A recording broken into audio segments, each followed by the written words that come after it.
Et alors nous avons fait, dont je vais entrer maintenant dans mes fameux essais sur les légumes, sur les pommes de terre, sur les animaux et tout, parce que là on ne peut pas me dire qu'il s'agit d'autosuggestion. Le précédent ministre de l'Agriculture a fait mettre à ma disposition une ferme de 450 hectares, située à Allainville-au-Bois, entre Ablire en Bouillet et Étampes. Ferme de grande culture appartenant au maire du pays, M. Laurent. Par exemple, il a 740 brebis, pour vous donner une idée du volume des essais que nous faisons. Nous avons fait les essais suivants. Parlons d'abord des essais sur les légumes. Nous avons fait, par exemple, des essais sur des champs d'orge, de blé, de toutes sortes de choses, toujours de la même façon.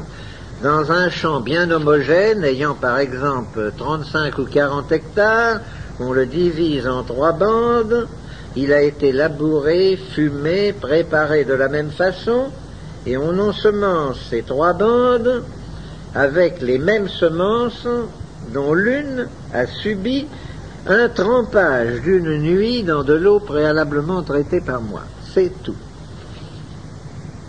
Et on attend pour voir ce qui va se passer. On voit que la partie traitée lève beaucoup plus vite que les autres parties. S'il y a un orage, on voit que la partie traitée ne verse pas alors que les autres parties versent. Et puis, à la récolte, on voit que l'on obtient tant dans celle-ci, tant dans celle-là, que la densité et ceci, enfin, on fait des mesures. Je vais vous donner quelques chiffres. Mais ça, ce n'est pas le plus intéressant, je vous le dis tout de suite. C'est intéressant, mais ce n'est pas le plus intéressant, je le garde pour la fin. Même essai sur des betteraves. Nous en faisons 90 hectares. 3 morceaux de 30 hectares. Les mêmes ouvriers, toutes choses rigoureusement semblables. L'année a été excellente pour la betterave. Et les terres sont de tout premier ordre. D'ailleurs, les chiffres que je vais vous donner vont vous l'indiquer. Dans le premier morceau, dans les 30 hectares premiers, nous avons fait 80 témoins, dans lesquels je ne suis pas intervenu. Nous avons fait 99 tonnes à l'hectare. C'est vous dire que nous n'avons pas amélioré des rendements médiocres.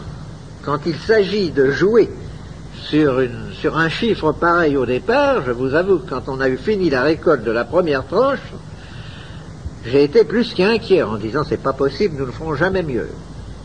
La deuxième tranche, même graine, ayant passé la nuit dans l'eau traitée. Et nous avons tout de même fait 113 tonnes à l'hectare, 14 tonnes de plus. Et dans la troisième branche, alors là, incroyable, où nous avions, en plus du trempage initial de la graine, fait une pulvérisation à raison de 10 mètres cubes à l'hectare, donc une toute petite pulvérisation, nous avons récolté 126 tonnes à l'hectare. Mais alors que dans le premier morceau, nos betteraves faisaient très régulièrement 2 kilos, à quelques grammes près. Dans le deuxième, elles faisaient très régulièrement 2,2 kg. Nous avons ramassé dans le troisième des betteraves de toutes dimensions, dont un grand nombre atteignait 8 kilos. C'est-à-dire un gigantisme démesuré. Ceux d'entre vous qui liront ce livre verront dedans une photographie de carottes, faites sur la carotte de nos marchés, des carottes de Croissy. Nous avons fait la même expérience. La carotte de Croissy est généralement récoltée quand elle pèse 40-50 grammes au maximum. Si vous en oubliez une en terre, vous arriverez à une carotte qui atteindra peut-être 180 grammes, mais ça sera un morceau de bois, vous ne pourrez pas la manger, elle sera fendue, ligneuse et tout. Et nous avons récolté des carottes d'1,2 kg parfaitement tendres, dans le même délai de 8 semaines que nos carottes témoins. La photographie est sur une des pages. Vous voyez que c'est déjà pas mal. Mais ça n'est pas le plus beau. Le plus beau, je l'ai gardé pour la fin, parce que vraiment, il est beau par ses résultats, mais surtout par ses conclusions. La Terre est en train de subir une période de dégénérescence qui n'est probablement pas momentanée.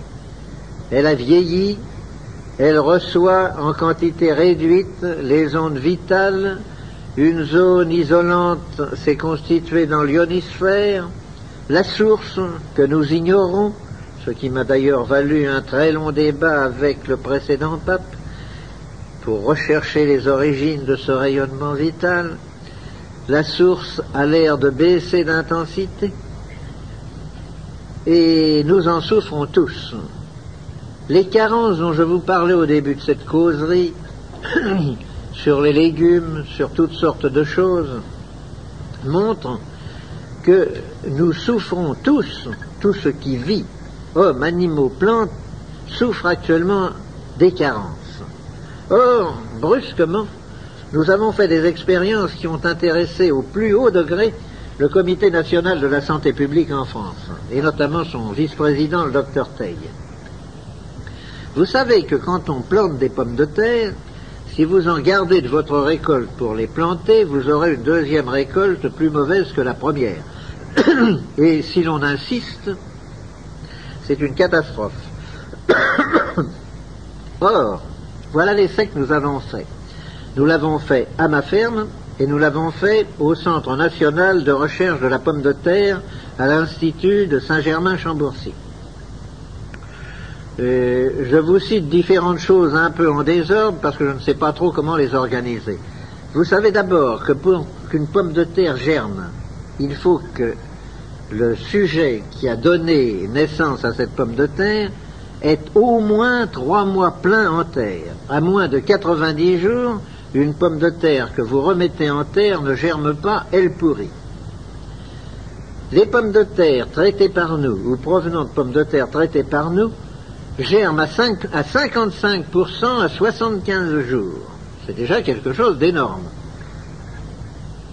Nous avons donc planté ensemble des pommes du plan neuf de Hollande et à côté du plan neuf traité par nous. La récolte a été très sensiblement meilleure dans le plan traité par nous. Nous nous y attendions, c'était très bien. Mais nous avons dit, nous allons les replanter pour voir un petit peu ce qui va se passer. Oh, vous allez avoir bien moins bien. Nous les avons replantés, après avoir retraité la récolte, bien entendu. Nous avons eu 6% en tonnage de plus que du plan neuf à nouveau. C'était déjà bien. C'était surtout bien parce que le plan neuf, il en faut 36 000 francs dans un hectare, tandis que le morceau de récolte que vous représentez ne représente que 6 000 francs. C'est donc déjà très intéressant. Mais quand nous avons envoyé ces pommes de terre à analyser, il s'agissait de pommes de terre industrielles, Panthère et Voran. La féculerie a été immédiatement alertée en nous disant « Qu'est-ce que c'est que ça ?» Eh bien, vous le voyez bien, ce sont des Panthères et des Vorans. D'où viennent-elles? Pourquoi? Il y a 23% de fécule au lieu des 17 que nous sommes habitués à trouver dans ces pommes de terre. Ah, tiens. Nous avons encore conservé du plan dans cette récolte. Nous l'avons retraité, nous l'avons replanté. 27% de fécule. Là-dessus, je reçois la visite d'une délégation des féculiers de France en me disant, c'est bien simple, vous allez nous mettre tous en faillite. Parce que le marché de la fécule est très limité. Si nous nous mettons à traiter des pommes de terre à 27% de fécule, d'abord les gens ne vont plus nous acheter de semences, c'est nous qui sommes les fournisseurs de la semence d'abord, les acheteurs des pommes de terre, nous les traitons, mais au lieu de 4 mois de saison de pommes de terre, n'est-ce pas? Mais en 2 mois et demi, nous allons faire la quantité de fécule. Et puis nous n'allons pas acheter la quantité que nous achetons, puisqu'avec vos 27% de fécule, il en faut presque moitié moins. Ça ne va pas, nous allons sauter. Si vous répandez votre procédé, nous allons sauter. J'ai dit, vous n'allez pas sauter parce que vous faites le raisonnement que tout le monde a fait chaque fois qu'il y a eu l'apparition d'un progrès. Qu'on fait les tisserands de Lyon quand le métier mécanique est apparu. Or, il y a actuellement 3 ou 4 fois plus de tisserands que quand il y avait le métier à main, n'est-ce pas? Chaque fois qu'une nouveauté apparaît, évidemment, elle bouleverse des états de choses. Il faut évoluer, il faut se reconvertir. Vous vendez la fécule très chère, ce qui limite ses emplois à très peu d'industrie, car l'alimentation n'en consomme qu'environ 3%. 97% vont à l'industrie. Par conséquent, la fécule est limitée par son prix. Si vous produisez de la fécule à moitié prix, eh bien, vous allez voir s'élargir le marché. En ce moment, je fais mon métier d'ingénieur conseil en vous disant ce qu'il faut faire quand on se trouve en présence d'un problème comme celui qui m'est soumis.